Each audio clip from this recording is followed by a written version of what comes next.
খোৱাং চাৰিআলিত ভয়ংকৰ পথ দুৰ্ঘটনা, দুজন গুৰুতৰভাৱে আহত। ডিব্ৰুগড় জিলাৰ খোৱাং আৰক্ষী থানাৰ অন্তৰ্গত ৩৭ নং ৰাষ্ট্ৰীয় ঘাইপথৰ খোৱাং চাৰিআলিত আজি সংঘটিত হয় এক ভয়ংকৰ পথ দুৰ্ঘটনা। ডিব্ৰুগড় দিশে গৈ থকা AS06AD 0755 নম্বৰৰ এখন হুণ্ডাই ভেনু আৰু AS04AH 9942 নম্বৰৰ এখন ৰয়েল এনফিল্ড বুলেটৰ মাজত সংঘৰ্ষ ঘটে।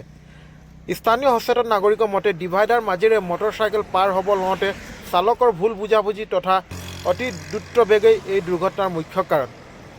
দুৰ্ঘটনাত বুলেট আৰু দুজন গুৰুতৰভাৱে আহত হয়। ঘটনাস্থলীত খোৱাং আৰক্ষী উপস্থিত হয়। আহত দুজনক ততাতৈয়াকৈ তিলৈ FIU-লৈ প্ৰেৰণ কৰে আৰু ঘটনা সন্দৰ্ভত তদন্ত আৰম্ভ কৰে। উল্লেখযোগ্য যে এই দুৰ্ঘটনাত গুৰুতৰভাৱে আহত হোৱা মটৰচাইকেল আৰু দুজন হৈছে মৰাণ টেঙানী হাবিৰ আয়ুব আনচাৰী পুত্ৰ গুলফান আনচাৰী, আনজন মৰাণ খুমটাই সঞ্জীৱ চৌহান পুত্ৰ নাৰায়ণ চৌহান। বৰ্তমান আহত দুজনক উন্নত চিকিৎসাৰ বাবে প্ৰেৰণ কৰা হৈছে।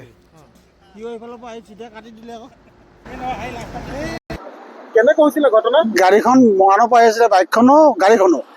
তাৰপিছত গাড়ীখনৰ আগেদি মানে বাইকখন ঘূৰাই দিলে, দিয়াতে মানে খুন্দা মাৰি দিলে। কিমান দুখ পাইছে চালকটো? চালকটো দুখ পোৱা নাই, বাইকৱালাই দুখ পাইছে। বাইকগৰাকী দুগৰাকীয়ে দুখ পাইছে অলপ। কিমান দিন হ'ল ঘটনা হোৱা? ঘটনা বেছি 15-20 মিনিট হ'ল। এই ঠাইডোখৰ নাম কি? ঠাইডোখৰ খোৱাং চাৰিআলি। খোৱাং চাৰিআলি। হয়। ঘটনাটো হৈছিল কি?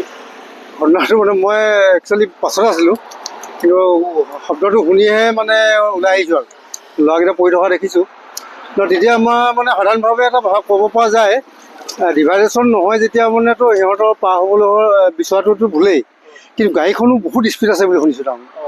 তাৰমানে সিহঁতি কি ভাবিছিলে, কিন্তু সিহঁতি এটা ছিগনেল দিছিলে কিন্তু সিহঁতি ছিগনেলটো মানে হেৰি নকৰিলে, নেমানি মানে আচলতে ডিভাইডেশ্যন নহয়ো। তাৰমানে ডিভাইডেশ্যন নোহোৱাৰ কাৰণে হয়তো সি নেমানিলে, কিন্তু স্পীড বহুত বেছি আছে, অভাৰ স্পীড আছে। তাৰমানে সেইকাৰণে এই অভাৰ স্পীডৰ কাৰণেহে ঘটনাটো সংঘটিত হ'ল বুলি ভাবোঁ। তাৰমানে বাইকত কেইজন আছিল? বাইকত দুজন আছিল। কিমান দুখ পাইছে তেওঁলোক? এতিয়া কি মানে এই মেডিকেলত গ'লতো এজনেতো, কিন্তু টিকাটো এই পাছফালে যে টিকাটো মানে একদম হেৰি হ'ল, সেইটো মানে হেৰি হ'ল। সংকট নহয়, কথা পাতি আছে, কিন্তু ইজনে কিন্তু মানে ব্লিডিং হোৱা নাই, কিন্তু সিভাগে ভিতৰে কিমান দুখ পাইছেতো ক'ব পৰা নাযায় কথাটো। তাৰমানে অভাৰ স্পীডটো এটা অন্যতম কাৰণ বুলি ভাবোঁ তাৰমানে আচলতে।